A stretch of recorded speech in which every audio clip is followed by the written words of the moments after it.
Yeah, what's going on, YouTube? Welcome back to another episode of Flip Vision.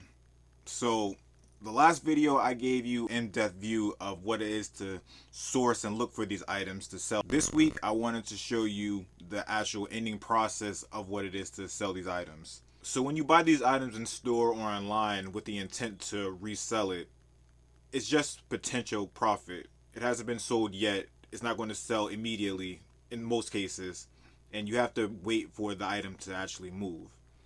I wanted to show you how it is on the back end when you actually do sell the item and you actually are counting the money that you made from the investment.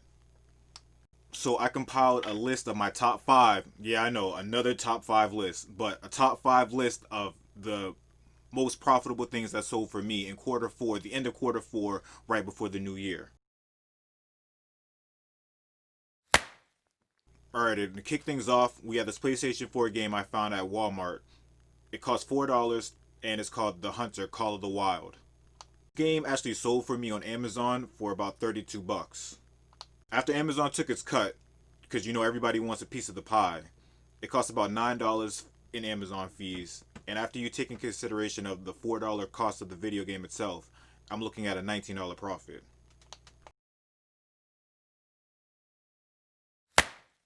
So next on the list, we got a pair of Kobe Proto 5s.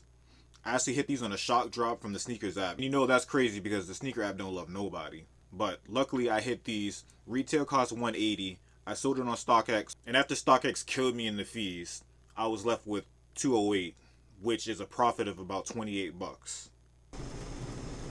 This is shit I gotta deal with. Loud as hell. I need a studio or some type of quiet space, because if it's not the furnace going off, it's the water heater or pump going on. And it's like I gotta record in between the two when they're both off, for the slight quiet period that they're off,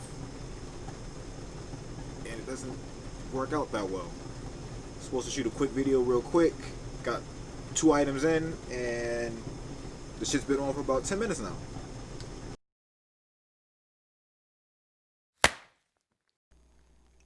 Alright, next on the list, we got this 35-pound kettlebell. This bitch kind of heavy, but sold locally for about 90 bucks.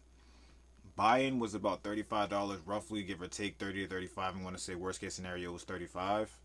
Sold it for 90 locally down the street, like right down the street from my house. And because it was a local sale, you don't have to worry about any of the seller fees that, you know, Amazon or eBay or wherever you sell would normally take from you. So essentially it's all profit. So I sold the kettlebell for 90 bucks. Worst case scenario, buy-in was 35. That leaves you with a profit of about 55 bucks. Next on the list, the OffWhite Dunks. These things shocked me when I hit it on sneakers. Granted, they were probably one of the least liked Off-Whites ever put out, but I was still happy to grab them. And they sold right before Christmas. Retail on these were about $180. They sold on StockX for $319, and after, you know, StockX takes their crazy cut, I was left with about $90 profit. And the number one thing on this list that I can remember selling in end of Q4 right before 2021 would have to be the Nintendo Switch Mario Kart Edition. This thing sold out online. I happened to hit one on Amazon, and it sold a couple of days before Christmas to this gentleman. I sold it locally, sold it to this gentleman for about 400 bucks. So I bought it from Amazon, took 2 days to get to me, to my doorstep. Sold it for $101 over what I bought it for. So I think that was probably the best flip of the end of Q4 for me.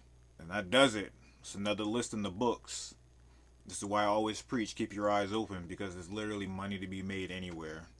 Don't become comfortable and stuck with one source of income when you can be making money hundreds of different ways. This is just one of the ways. Until next video, see you guys in the next one. Check the mic and make sure it sound right, boys.